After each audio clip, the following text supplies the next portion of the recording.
Okay.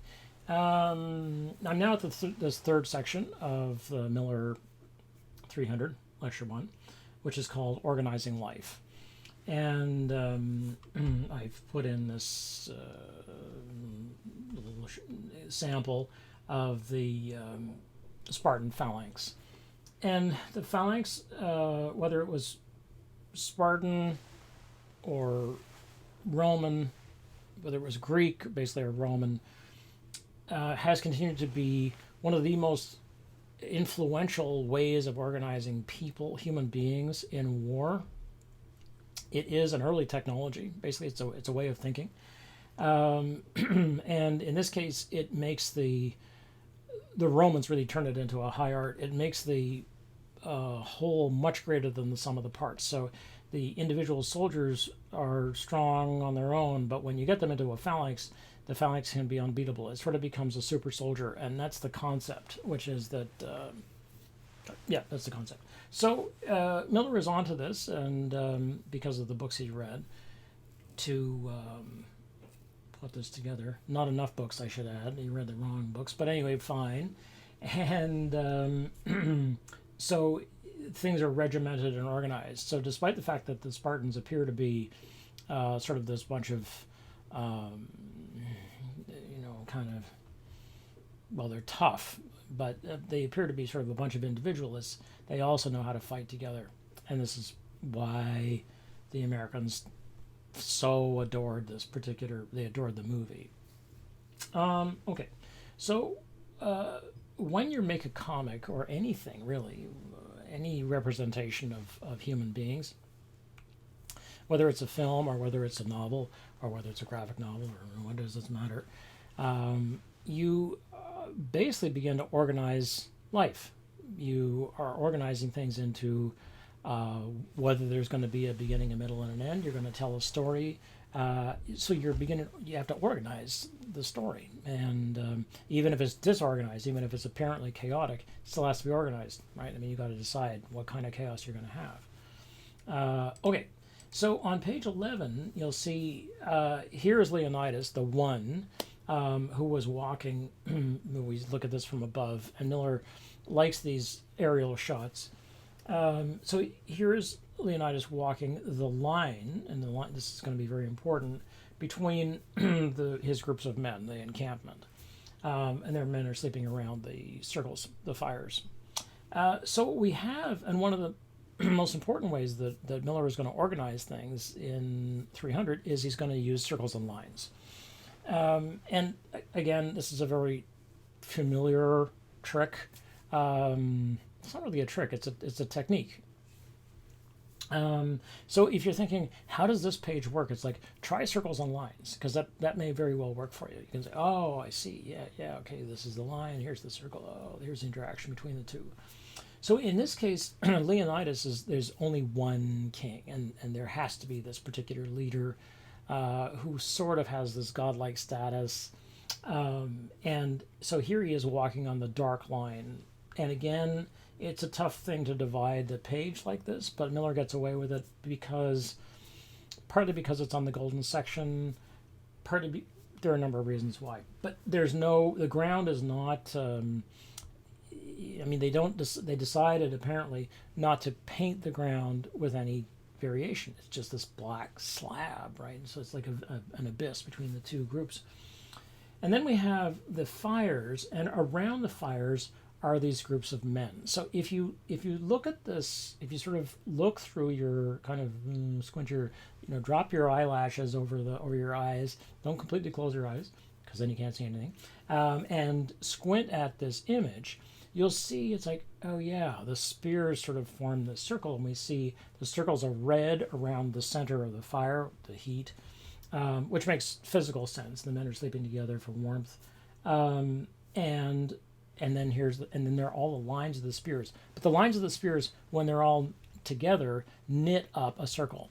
And this is going to be incredibly important in terms of the metaphor, essentially, of how these men work together and fight together and so on. Okay, so that's a useful circles and lines. We then see that the lines organizing the marketplace in Sparta. And you can see how rigid the perspective is. And this is almost an orthographic projection. It's not quite, because it actually does have two vanishing points. But it's a very, well, it has three vanishing points, but it's a very forced perspective. I mean, it's, the perspective is really on this thing. So I'll give you an idea of how. It's like, that's funny. I did have, okay. Sorry. Let me hold on to the marketplace for a second. The marketplace then channels the Persians on one side, the Spartans on the other, to, as they come through, they're coming through the market.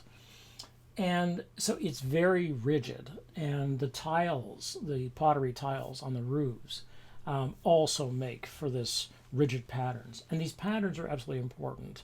And much of the Japanese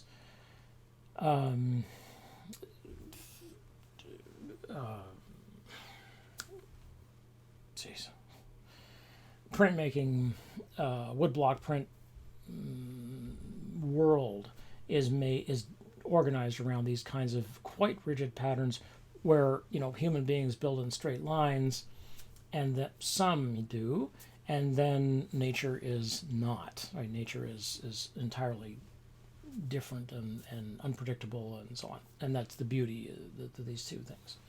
If you then look at so that's page 13. If you then look at the next image, which is page 14. So we know page 13 is on the right hand side, because all odd numbered pages are on the right hand side, even numbered pages on the left. In the West, that's every book begins with a page 1, which is always, or page 3, an odd number page is always the first page, and it faces you on the right hand side. So in this one we have the well, and this is sort of a famous story, where the messengers were supposed to be off limits. You didn't kill the messenger, and that's what the messengers often say. Don't kill me. I'm just the messenger. Don't shoot the messenger. But in this case, they do. They're like, yeah, well, we don't care. This is Sparta. Everybody loves that line. Well, the frat boys all love that line. Oh man, there was at this point. I remember when the film came out, and I was teaching this thing on campus. And especially around Halloween, and then around Halloween, and all the frat boys would be running around with their togas and spears, like, "This is Sparta." It's like, oh, it's like the worst. Oh my God, it's the worst kind of. Anyway,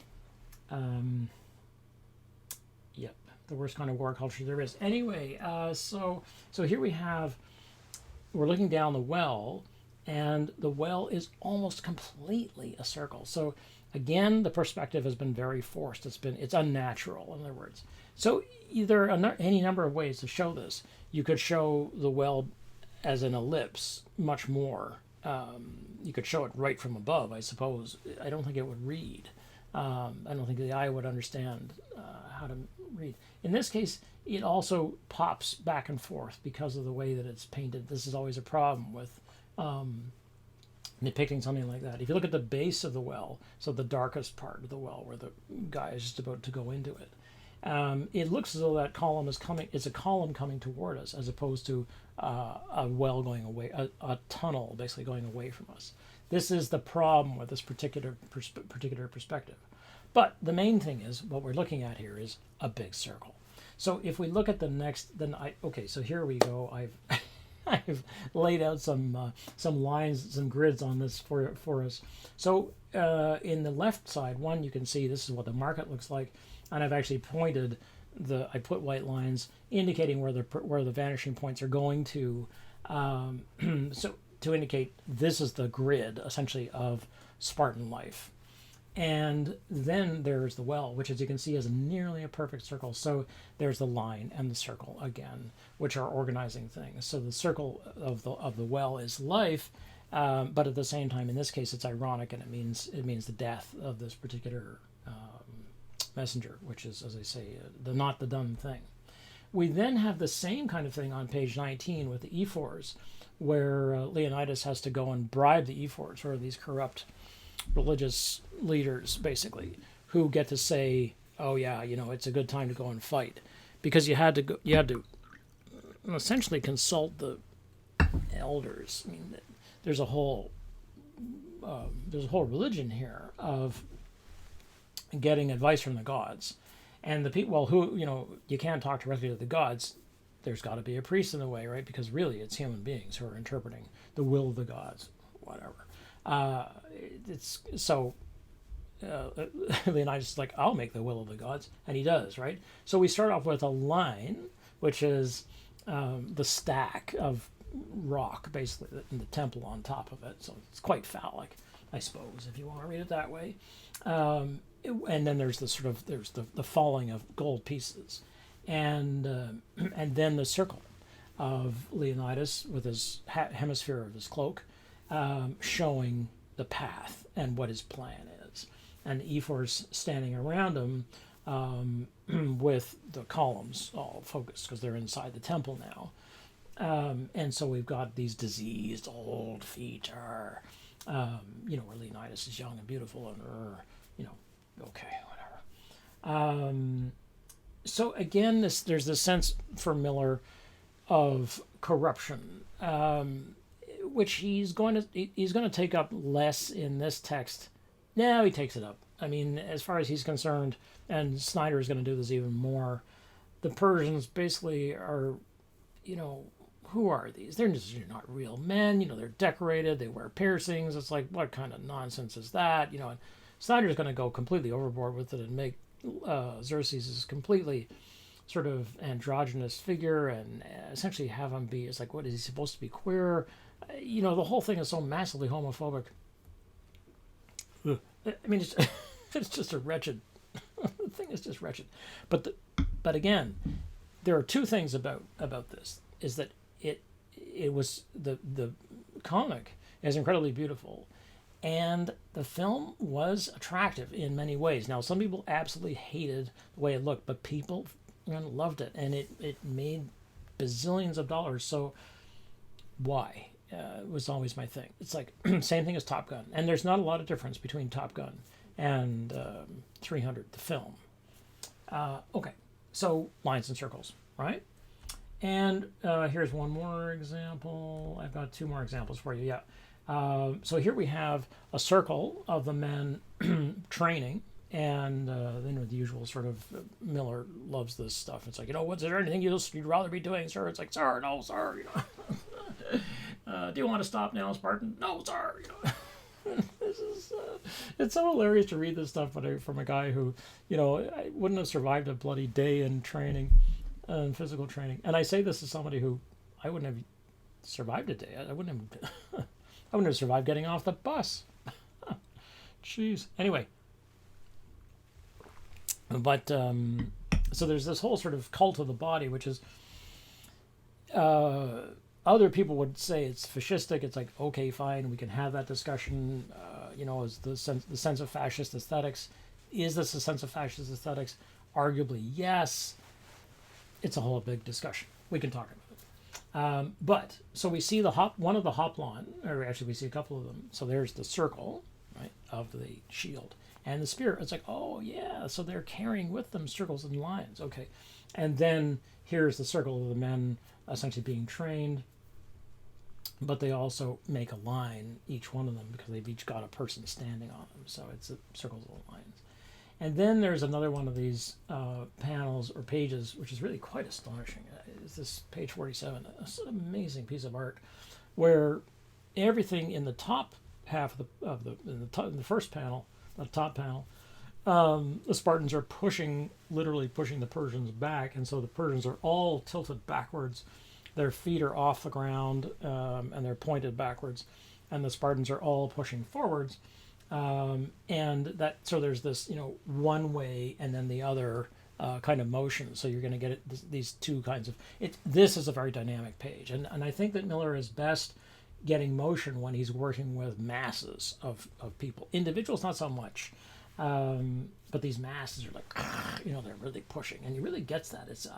I would have no idea how to represent this. I don't have the skill. I wouldn't have the wherewithal to plan this out. The top panel is sort of a profile, so it's like okay. But the second panel, where essentially the people, the Spartans are coming towards you and you're behind, supposedly trying to push them back.